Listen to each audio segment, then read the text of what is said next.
Hey guys, this is Eric Weingart with Weingart Racing. It's Saturday, so it's like an update video day. Now, the majority of this video is going to be about the small block Ford Cam challenge that's coming up. So if you want to know anything about it, this is the video for it. However, you're going to see cast iron heads in this video. And because there's cast iron heads in this video, I need to start with a disclaimer. I do not port cast iron heads. Now, I'll do valve jobs, deck them, freshen them up, that sort of stuff. But I do not port cast iron heads. I'm saying this because in the video, you're going to see some heads that I did port, but it's been many years ago, back before I decided I'm not doing this anymore. So that's in this video. But anyway, the majority of this video has to do with the small block Ford Cam challenge. So let's get into that first. I'm going to release the official rules on January 1st, and those are going to be on my Facebook and Instagram page. My Facebook page is Real Weingart Racing, and my Instagram is Weingart Racing. They'll be in writing. Now, I'm going to warn you, those are tentative rules. And I mean by that is things may change depending on whether certain parts show up or not, and so on and so forth. And I'll explain more as this video goes on. But it will give the operating systems, the engine, everything kind of will be in those rules, with some few exceptions, which I'm going to talk about here shortly. So, here's the basics of this competition. The engine itself is a small block Ford Windsor. It's 427 cubic inches. Kuntz & Company's putting together the short block. They're actually helping me out with the heads. The heads are going to be a TFS Hi-Port 240, but they're not stock. I'm going to modify them. I'm going to port them. I'm going to make them, hopefully, which I know I'm going to make them better. Not that those heads are bad from the factory, but I'm modifying them so that people don't have the opportunity to duplicate this engine and just pre-test, give it an advantage that they shouldn't have. The intake valve size is going to be a 2125. Exhaust is 1600. The intake manifold looks like it's going to be a BMP 4500, and that's what we're going to be running. Here's the reason why the heads are now currently at Kuntz, is because they're going to help me out. And what they're doing is they're welding up the intake or the water ports on the heads. They're making that, in other words, they're making that intake face dry. And then they're going to tap the front of the heads to run water through it that way. You might say, why are you doing that? It has nothing to do with power. It's more to save me time changing it on the dyno. If there's no water that runs through the heads or runs through the manifold, all I have to do to pull out the lifters is, they're going to O-ring, by the way, the manifold itself too, so there's no gasket. All I got to do is lift up the manifold, unbolt the manifold, lift it up, pull off the lifters. Instead of trying to shove magnets down there and pull the lifters out of the way, that'll be it. It's a saving time deal. I'm glad that they're able to help with that. But anyway, that's what they're doing. They're going to help me out. I'll port them whenever they get back. And that's the reason why I don't have some of the stuff that will be added to the rules. So once all the competitors are kind of locked in, I will set the rules, and from that point on, nothing will be changed. But here's what I mean. Like, I don't have the measurements for the heads, because obviously haven't ported them yet. Don't have the measurements for the manifold. I haven't ported it yet. And there's a few other things that are up in the air. But the official rules will be out. So here's the general layout of the rules. Everybody will be scored between 5,000 and 7,500 RPM. And the way you win, there's actually 8 categories instead of 4, and I'll explain that. But the 4 categories go like this. I said 8 just a second ago. Trust me, just get a sec. You got your peak horsepower, peak torque. That's 2 categories. So one's peak horsepower and one's peak torque. Average torque is another category, and average horsepower. That's 4 categories. Be like, where's the 8? Here's the 8. I've talked to ATM. They said they wouldn't mind supplying me with an E85 carburetor and a gas carburetor. So what we're probably going to do is we're going to run both. So you have those 4 categories on gas and those 4 categories on E85. And that will get your average. And the lowest rank, so the lower your number is, so if you finished 1, obviously your number's 1. If you finished 2, it's 2. Get the idea? The ones that have the least, so we take all your categories, 1, 2, 3, 4, 5, 6, 7, 8. We add up all where you place on each one of those. The one with the lowest is the winner. That's how it's going to go. And the compression ratio, that's why it's up in the air too. I'm not sure where we're going to land up, but yeah, I'm going to try doing E85 versus gas. If for whatever reason we don't, we'll just be strictly gas. That's why I say some of the stuff's still up in the air, because I don't have the, if I had the parts right here, I could say absolutely. But leaning that way, like a 90% certain. The biggest part of the rules, the reason why they're going to be announced or released in January is this. It's the entries. There are already 10 entries, and these guys are from the ones that already entered. They got to pay their $400 entry fee. It's going to be due on January 15th for the rest of you. If you are interested in enter, I'm going to have 5 more spots available, and it's done by a drawing. So if you're interested, you need to email me at weingartnerracing@gmail.com, and you have till January 15th. So if you want to enter, you have to send me an email, say, I want to enter your camshaft challenge. Tell me why you want to enter. If you don't have that, I'm not going to even count it. Tell me why you want to enter. Prove something to me that tells me that you're somewhat interested in this, and you're not sending me some shelf cam that you just got, but you want to enter because you want me to dyno test it. Give me something like that. You'll be entered in that drawing. Of those, I'm going to pull out 5 names. So there might be, I think right now, I think there's 13 people that's already done it. So if the rest of you want to, fine. I'm going to reach in, I'm going to pull out 5 names. Those 5 people are in. However, I'm also going to pull out 3 others, and those are alternates. And I'm going to explain more about that in a minute. This is also going to be up in the rules. Now, of you 5 that aren't the members that did it last time, you guys' entry fees higher at $600. You have till January 30th. If you can't do it, then just withdraw your name. The reason why it covers the dyno cost. That's the biggest thing. So you got those people will be selected. The 3 alternates that are picked. If you're Cam and you send in a $600 check, I won't cash it unless you're running. If it doesn't run, I'm sending back your Cam and your check. You do whatever you want with it. So here's why the 3 alternates. Let's say for whatever reason, because I'm also giving a deadline for Cams to be here, your Cam, someone's Cam doesn't show up. Let's do that one. So they said they're going to enter, they didn't enter, the Cam's not here in a certain amount of time. You're in. If your Cam's here and you got the check with it, I'm going to cash your check and your Cam's in. The other thing that can happen is this. That's a total of 15 camshafts to be tested. Let's say by luck we get more time. It takes less time to do it than we thought. We can get another camshaft in. We're going to run the first alternative. If we got more time, we're going to run the second alternative. I may actually pull 5 alternatives just to be safe. Anyway, this way we get as much cams tested as we can in that time. So if you're interested again, and you're like, I want to be a part of this, email me at weingartnerracing@gmail.com. Say, I want to enter the small block Ford Cam challenge, just in my name. Make sure you put your name. Some people don't get that. And tell me why you want to enter. So pretty simple. As far as the lift, this is a solid roller camshaft. The lift is going to be limited 780. I'm between 2 valve springs. Really has to do with availability.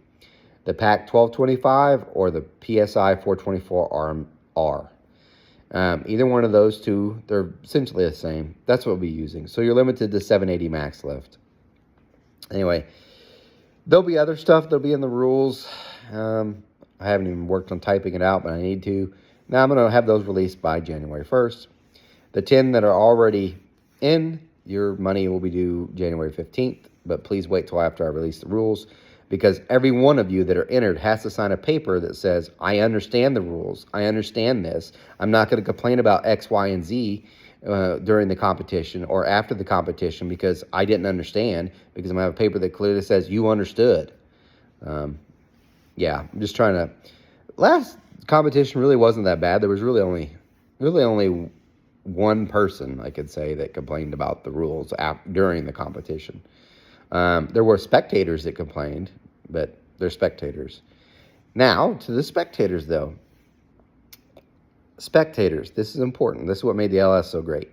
Crowdsourcing. So, if you're like, man, I really want to see these cam cards. I want to see what everybody's doing. I want to see that. I'm going to put a link in this video to donate to this small block Ford Cam Challenge. The smallest donation is $20. Obviously, you can do more. When you do that, I'll send you a link to the small block Ford Cam Challenge. Currently, there's nothing in that link. So you open up, there's actually nothing. But as I get the bore stroke, all the engine stuff, that will get put into that. As the cam cards, which I'm going to wait till a certain time to put those in there, I'll dump those in there. As the dyno is being run each day, the dyno results will get dumped in there. So you can get all the information before I actually ever do a video. And if for the rest, you're like, well, that's not fair. Someone had to, I don't want to pay my $20. Well, then wait for a video. It'll be free in the video. I mean, you'll have to make it through a couple ads, which we all know you guys just won't anyway, but that it will be free then. You'll get to see it then. You just have to wait longer. And you're going to say, well, what goes on with this donation? Just making yourself richer. No, half of the money goes to the competition, to the winner, and the half goes to me, because I got to pay for my time to be away from the shop. Because I'm a one-man shop. I'm not here. The shop ain't making money. And Bill doesn't care whether I'm in the shop or not in the shop. He still wants his money. So hence that. So in the way the winning is going to work a little bit different. So last time Bobby walked away with $5,000, which was quite a chunk of change. But this year, what I'm going to do on this one is once the winner gets to $3,000, and currently they're at $500 from the donations there so far. But if the winner gets to $3,000, then I'm going to give $1,000 to second place. If the second place managed to get $1,000, then $500 is going to third. And then I'll start doing it, giving more to first, second, third as more donations come in. So please donate. I think we had quite a few donate for the LS challenge. It's the same thing, and it'll be pretty neat. Because if you're wanting to know about E85 versus gas with a camshaft change, this might answer that question. Might. If you want to see a whole lot of power being made, this might answer that question too. So it's more fun. In future ones, the next one after this small block 4 will be small block Chevy, which will be the power adder one, which would be really cool. And that one should be in July. But that's down the road. So that's essentially it. Look on my Instagram page on January 1st or my Facebook page. Facebook's page is Real Weingartner Racing. My Instagram is Weingartner Racing, and I will put up the rules. And you can enter, like I said, right now, currently, till January 15th, when I will shut it off. And I will have the drawing to see who will be the 5 extras and the 5 alternates. But now, let me show you some other stuff going in the shop. These are cast iron heads, and again, I'm going to remind you, I do not port cast iron heads besides for myself. But anyway, here's what we have. These are 461 double humps. These are ones that we're going to use on our 383 dyno mule. Now, I just got done doing the valve job, and I'm going to actually do a video on this. This will be your Monday video for tech. But let me explain, because just I want to show you this. I did something a bit different. Usually, we cut these to larger valves and like port them and make them bigger and everything else. But listening to Brian Tooley at the Camshaft Challenge, when we did that discussion at PRI, he gave me kind of a thought. And I thought, well, why not try it? So usually these heads came with a 194 intake valve and a 1500 exhaust valve. They're not that way. I cut them, I put 8mm stems, but here's something I did do different. This intake valve is actually smaller. This is a 1900. This valve is the same one that came in the AFR 165 Ford head. And the reason why, you might say, why did you pick that? It's less shrouded. So I thought about putting like a 202, 205, maybe even a 208, but it gets really shrouded in here, so I put the smaller one. As you can tell, it still takes out plenty of material whenever I'm cutting my valve job, and it can allow me to make things bigger. So anyway, what video is going to be on Monday is me talking more about this, but I'm going to flow it and flow the stock one to see what the difference is. And hopefully, if I get time, I can actually port the thing so you can see the porta numbers. These will be tested on my 383 dyno mule that will have a hydraulic roller cam to try to beat these LS engine. See if we can't get it. The reason for the smaller valve also, coefficient of discharge, in case you're wondering that. That's what Brian Tooley was getting at. The exhaust valve's still 1.6. I actually opened it up to 1.6, so it's much larger. We'll see what it does. So we can always go bigger later on. I mean, cut it out to a 205, 208, and whatever. But for now, this is what we will try and see what happens. So anyway, there's that. But then here's the other thing. These happen to show up. These are cast iron RHS heads. Let's see if they can see the logo there, right there. I ported these probably back in 2016. Unfortunately, I usually sign the heads, but because whenever you're signing cast iron, I believe these were painted whenever I did it. It didn't engrave all the way in.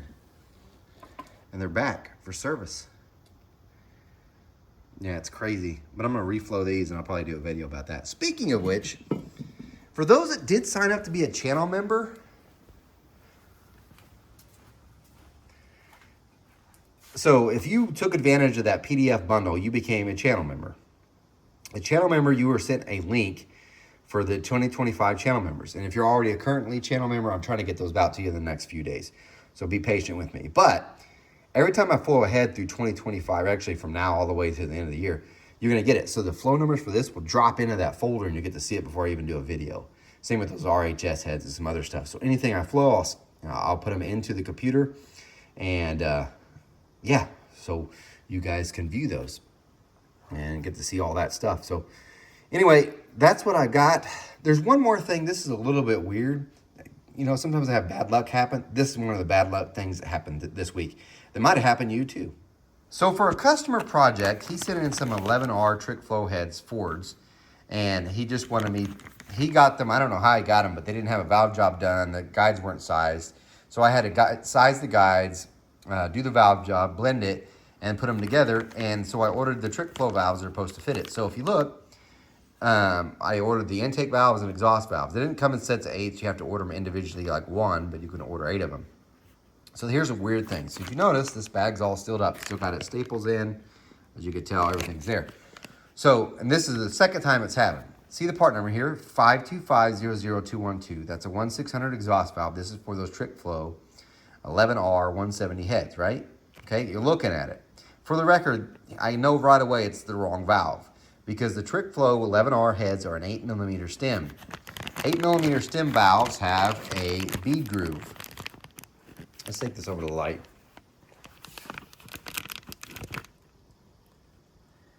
That's a square groove. You can easily see it. This is an 11/32 valve, not an 8mm. So this part number right here is correct. The valve in the bag is not. You know how else I could tell? Because there's a bag on the inside that has another part number that's the wrong part number. So this valve that's inside the bag is 564. We just got to look at the beginning. 564. The label 525.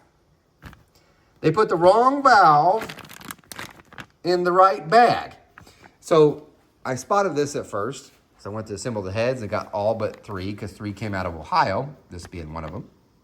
And so I called A-Tech up, this is a division of Summit, and I was like, hey, you gave me the wrong valves. And they're like, sure, we'll send you out some. Do you want it next day? This was like Christmas. It was like, no, don't do that. Anyway, these showed up and it's the same thing again. So if you're getting a valve for your 11R heads out of Ohio, they are giving you the wrong valve. So I don't know. They are trying to get some out of Nevada to see if those ones will be the right, correct ones. I'm hoping so. And this would solve my problem. And these would just be handled. They'll just pull them out for quality check and get that changed. But just a weird thing that happened this week. So if you think parts are easy, it's not. And that's the reason why we charge you for parts. Last thing to end this video has to do with my son's Nova. I actually had, because Christmas was this week, and I was like, I'm not going to necessarily work on customer stuff. I want to work on my son's car, you know, kind of a Christmas gift to him. So I started working more on the Nova, and I made quite a bit of progress. My biggest thing, like I said before, is I don't have the header that would fit this side doesn't fit because there's my steering shaft right in the way. So this got to have a custom header made for this side. I don't want to do it, I got to send it off. So because I didn't have the rear end in, which I'm going to show you in a minute, it is actually in now. Now it's actually rollable and I can take it to the chassis shop to have that done. But I started doing some of the wiring. You're like, oh my gosh, that looks horrible. Here's a note for you wiring gurus and the people that keep bashing wiring on the online. It's best to have your wires loose first to make sure everything's correct before you have them illumined to figure out that everything's wrong or something's messed up. So for currently, it's going to look very strangled and stuff until I test the stuff, and then I'll illumine them up, make it look pretty. For now, I want them to be able where I can see what the problem is. So for those that do the fancy wiring, get it all looking pretty, and then something doesn't work and you got to chase it down, that sucks. But anyway, that's the beginning. That's just, by the way, for those right there are just for the fan. That's the 2 relays there. I had to get it out of the way of the mount for the hood whenever we get that. Tony, my good buddy, you've watched me dyno S406. He found a bumper for this, which is awesome, which is great. So I got to get that in.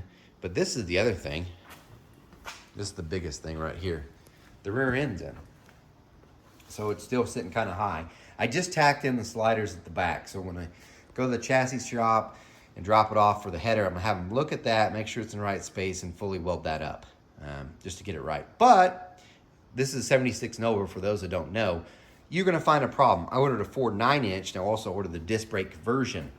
So let me squat down here. I didn't realize this would be a problem because I hadn't really thought about it because I'm so used to the S10. You see that the brackets right there? That's for the disc brake. The shocks are staggered. So you got a shock on back here on this side, and on the other side it's on this side. That hits my caliper there. So that's why it's off. So I had to order a whole new kit or a different kit from Quick Performance. And they have another one where it puts the disc brake on the front on this side. The other one's got it at the rear. This way it's out of the way of the shock. But the cow tracks are on.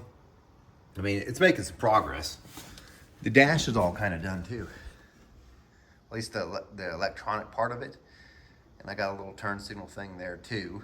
But it's making progress. I don't have a whole lot of time to work on this stuff, so I'm happy that any of it gets done. But it's getting there. It looks still rough because it's not even close to being finished. But once that header gets on, then I can kind of get it to where I want it to. I'll finish all the wiring so it'll start up, make sure it runs, and then I can make everything kind of look prettier. Also, once the header's in, I'll finish doing all the wiring so I can put down the rest of the sound deadening, the carpet, and other stuff. But yeah, the car itself's still hideous. Got to do something about the paint. This is not going to be the most sophisticated paint job, I'm going to tell you. Not to mention, we just found something wrong with this Camaro we just bought. We bought him a 2011 Camaro. He's like, Dad, I need to change the brakes. I said, all right, no problem. I've taught him how to do it, so I let him try. We pull off the driver's tire, and it's like on the inside, which you guys know what I'm talking about. Real bad on this inside right here. It was down to the belts. I was like, holy crap. And it had full thread on the outside. It's like, I'm not having you drive on that anymore. So we found on Facebook Marketplace, it said a Camaro rims for an SS, which look way better. Unfortunately, I didn't realize that the tires are so expensive. And then we took it to the tire shop, and they told me, hey, your struts are worn out, the lower control arm's worn out, and it won't hold in alignment unless we do that, which I agree because something was totally messing up that tire. We're into it $4,000 at this point for the wheels, or sorry, the tires. Yeah, easily wheels, tires, and all this front suspension pieces. The brakes. I still have the rear brakes I'm gonna put on his, but dang. So it's hard to keep spending money there just to try to get this one going too, just for his toy, which really, he never watched my video, so I can say this. This was just gonna be his graduation gift because he's a senior. So I was supposed to be like, hey, here you go. Learn the drag strip at this car. We can make it faster later on, but learn how to drive at the strip here. You can also drive around town, have some fun. I mean, it makes 425 horsepower, 425 foot-pounds of torque. It's a nice one. We got other engines we could put in to make way more power when you get used to this, but get used to things and go on. But that's my goal for him. Anyway, longer video, sorry about that. Look for the tech one Monday or Tuesday, whenever time allows. By the way, the next time we go on the dyno, it's going to be the engine to blow up. I'm waiting for ATM to send that blow-through methanol carburetor so we can blow up the small block Chevy. That should be the next video that gets done.